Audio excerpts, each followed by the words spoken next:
July 15th, 2020, a little after 4 p.m. Eastern Time. A completely ordinary moment in a completely ordinary day. People were getting off work, scrolling on their phones, thinking about dinner. And then, on Twitter, a message appeared from Barack Obama's account. Not sensational, not alarming, just a calm, familiar tone of generosity and goodwill. Send Bitcoin. It will be sent back doubled. At first, no one thought much of it, because it was Obama. A few minutes later, Joe Biden posted the same thing. Then Elon Musk, Bill Gates, Jeff Bezos, Kanye West, Apple, Uber, names the world had learned to trust. One account after another, saying the exact same thing. Within 2 hours, 45 of the most influential accounts on the planet no longer belonged to the people behind them. In that moment, the first feeling was not fear, but confusion. Newsrooms slowed down. Cybersecurity teams looked at each other. If this was not a joke, then it was something unprecedented. The media immediately began asking questions. Was it Russia? Was it China? Was this a coordinated, state-sponsored attack on American democracy? Because in the familiar order of the world, only nations were supposed to have the power to do something like this. No one considered another possibility. No one imagined that, in that exact moment, the voice of the world was being held by someone very small. As the big theories took shape, people followed a familiar reflex. If the scale was this large, then the attacker had to be equally large. Maybe Russia, maybe China, maybe a government-backed hacking group with advanced tools and undisclosed exploits. People talked about malware, about cyber warfare, about complex lines of code buried deep inside the system. But one by one, those theories collapsed under scrutiny. There were no signs of a military-style intrusion, no widespread malicious code, no fingerprints of a nation-state operation. And then, as the picture became clearer, the truth emerged in a way that forced people to stop. The attacker was not a government, not an organization. It was a 17-year-old teenager living in Tampa, Florida. A school dropout, working alone from his bedroom. No command center, no support team, and the most chilling part of all was that he had not hacked a single line of code. No malware, no sophisticated technical breach. He did something far more human. He picked up the phone. He called. He talked. He sounded trustworthy. In that moment, everything people believed about modern cybersecurity began to shake, because it turned out the real target was not machines, but human trust. To understand how a child could go this far, you have to go back much earlier, before Twitter, before Bitcoin, before the idea of cybercrime. Graham Ivan Clark grew up like millions of other kids, with a computer, an internet connection, and a lot of time alone. When he was 10, he found Minecraft. Not to build houses or explore worlds like most players, but to immerse himself in hardcore servers, where everything operated under a very different order. People did not play for fun. They competed, formed alliances, fought wars, and most importantly, traded. Virtual items had value. Rare resources mattered. Things that existed only on a screen, yet made real people willing to spend real money. In that world, Graham learned something early. Trust could be created with words alone. Strangers would believe each other if the reward sounded good enough.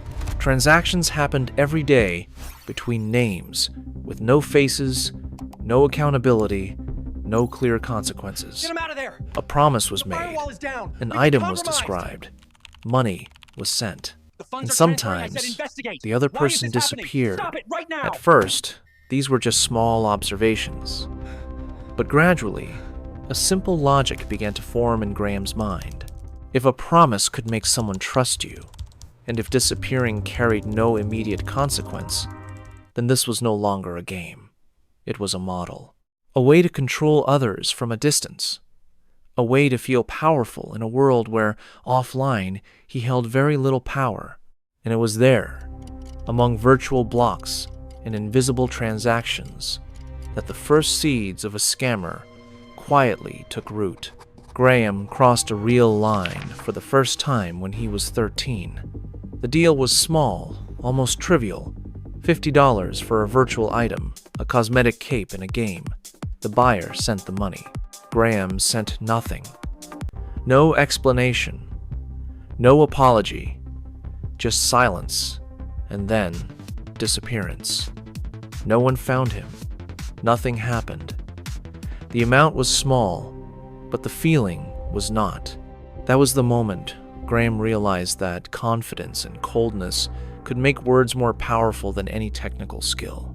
A few years later, he found OG Users, an underground community where short social media usernames were not just names, but power. A short handle could open doors, create status, generate money. People there did not trade on long-term trust, but on speed and opportunity. Graham blended in quickly, and just as quickly repeated his old habit. Take the money first, promise later, never deliver. Within 4 days, he was banned. But like before, the punishment barely existed. What Graham carried away was not shame, but knowledge. It was on OG Users that he first heard about SIM swapping, a way to take control without hacking, without breaking into systems. Just impersonation, persuasion, and exploiting trust on the other end of the line. For Graham, it was not just a new trick. It was the missing piece. A method that was simple, effective, and perfectly aligned with everything he had already learned. That in this world, the easiest thing to manipulate was not technology, but people. SIM swapping sounds technical, but in reality, it is terrifyingly simple. It does not start with a computer. It starts with a phone call, a calm voice, a believable story. On one end of the line is a telecom employee, following procedures, trying to help a customer. On the other end is someone who knows exactly what to say. Create urgency. Share just enough personal information.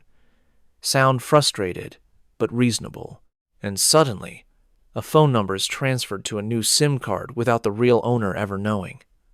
When that happens, you do not just lose signal, you lose your identity.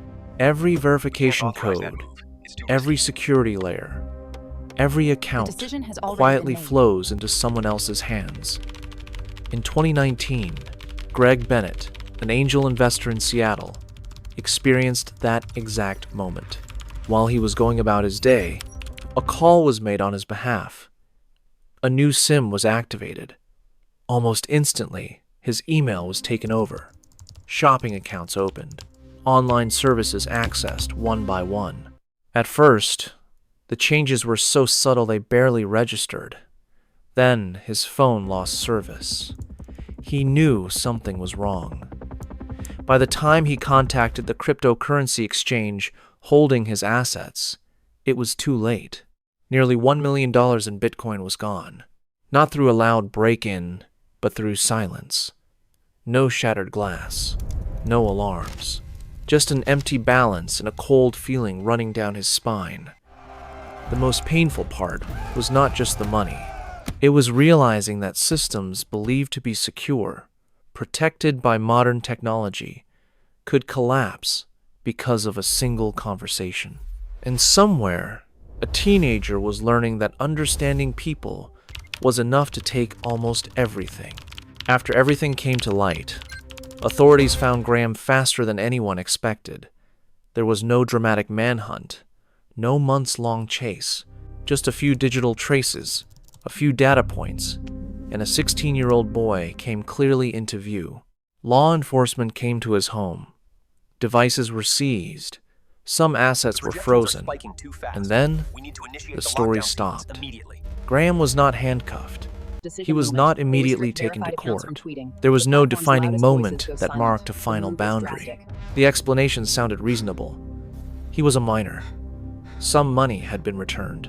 There was no clear precedent for a case like this. And so, instead of a sentence, Graham received a compromise. Return part of the money, sign some papers, walk out, free. While the victim was still trying to piece his life back together, Graham began a very different chapter. Just months later, he was living alone in a private apartment in Tampa, driving an expensive car. On social media, photos appeared: designer shoes, a sparkling watch, a lifestyle many adults spend their entire lives chasing. No real warning was ever delivered. No one sat him down and said what had happened was truly serious. Instead, everything passed in silence. And that silence was the most dangerous part, because to a child learning how the world works, the message was clear. If you are clever enough, if you move faster than the system, if you only cross the line a little, then consequences are negotiable. In that gap between money, freedom, and the absence of punishment, a distorted belief took root that the world does not punish wrongdoing, it only lags behind it. Then COVID arrived, and the world changed in a way no one was ready for. Offices closed, hallways went quiet. Face-to-face meetings were replaced by screens and headsets. Employees worked from home, in cramped rooms, surrounded by children, constant news alerts, and unnamed anxiety. Everything became urgent. Systems broke more often. VPNs dropped connections. Passwords failed. IT support was overwhelmed. People were exhausted. And when people are exhausted, they trust more easily, react faster, and ask fewer questions. A phone call comes in at the wrong moment. A calm, confident voice says it is there to help. The person on the other end feels relief because someone is finally fixing the problem. Trust forms not because of proof, but because of need. In that environment, the phone became the weakest link between humans and systems, and Graham saw it clearly. He did not rush. He observed. He read public posts, followed LinkedIn profiles, noted how employees spoke, how they described their roles, how they complained about small issues, harmless fragments of information scattered across a remote work world. Graham collected them piece by piece, assembling a picture without a template. He understood that while everyone was focused on keeping systems running, the one thing being neglected was vigilance. Not because people were careless, but because they were exhausted. And somewhere, in the familiar quiet of his bedroom, a teenager realized that the biggest door in modern technology was not hidden in servers or source code, but in the moment when people most needed help and reassurance. The call itself was unremarkable, just like hundreds of IT support calls that happen every day. A confident voice, unhurried, introducing itself as it. No shouting, no threats, just a claim that there was a system issue and a need for quick verification to prevent disruption. On the other end was a Twitter employee working from home, already drained by a day full of connection failures and overlapping notifications. When someone says they are there to help, the natural reaction is to listen. A link is sent. The login page looks familiar enough to raise no alarm. The employee enters their credentials, thinking it is just a small technical step to get things back on track. Then the phone buzzes with a two-factor authentication request, a routine notification seen countless times before. In that moment, there is no sense of danger, only fatigue and the desire to move on. When the confirmation is approved, the door opens. But Graham does not rush for the center of power. He is patient. He observes. With low-level access, He reads internal documents, learns processes, memorizes how departments connect. He understands that systems do not collapse in one step, but in many small ones, each built on existing trust. Then he calls again. This time, the voice is firmer, the language more precise. Internal details convince the listener that the caller truly belongs. Access expands, layer by layer, not through force, but through permission.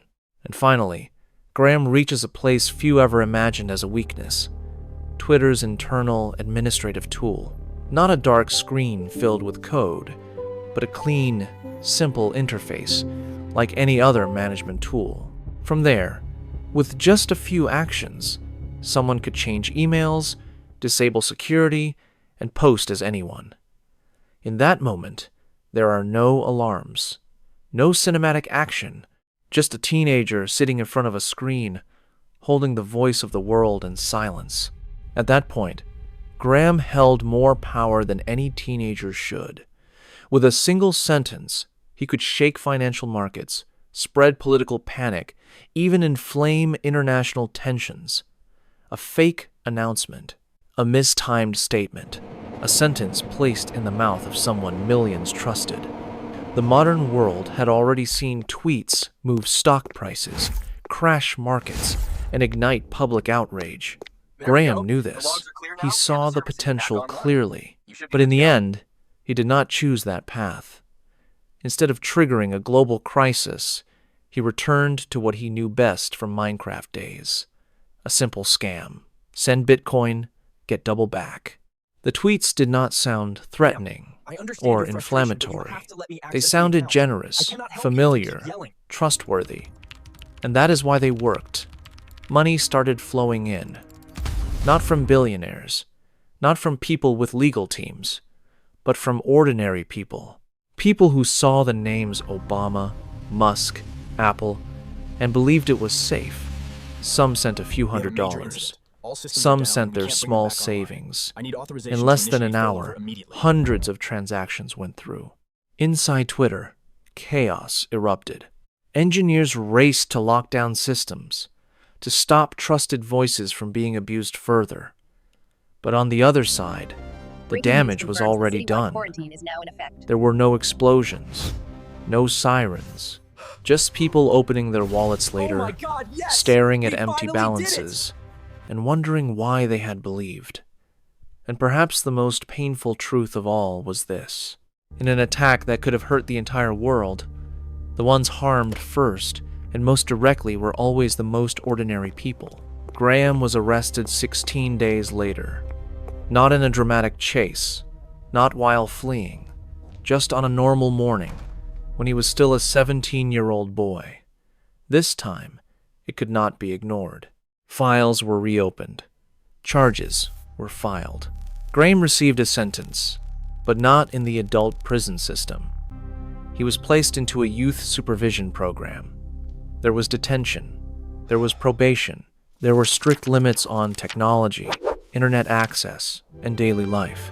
The system said the goal was rehabilitation, not punishment. On paper, it sounded humane. But time passed, months passed, and eventually, those barriers began to fall away. The day he would be fully free drew closer. Monitoring software would shut off. Mandatory check-ins would end. The system that had watched his every step would step back. And the world moved on, barely looking back. No more press conferences. No more headlines. No one talking about the people who lost money. No one asking how they rebuilt their lives. Everything faded into a familiar silence. As if this were just a technical incident, not a deep cut into how society actually works. And in that silence, the real question emerged. Not a question about Graham, not about how clever or reckless he was, but a question for the systems that surrounded him from the beginning. Law, education, technology, and how adults respond when a child first crosses a line. Because before Graham held the voice of the world, he had tested something much smaller: $50. A virtual promise. One disappearance. And no one stopped him. No one said it was unacceptable. No one set a boundary clear enough for him to understand consequences. By the time the safeguards were built, he was already too far gone. And so the final question is no longer for the 17-year-old boy. It is for all of us. What did the system teach a child when it let him walk away the very first time?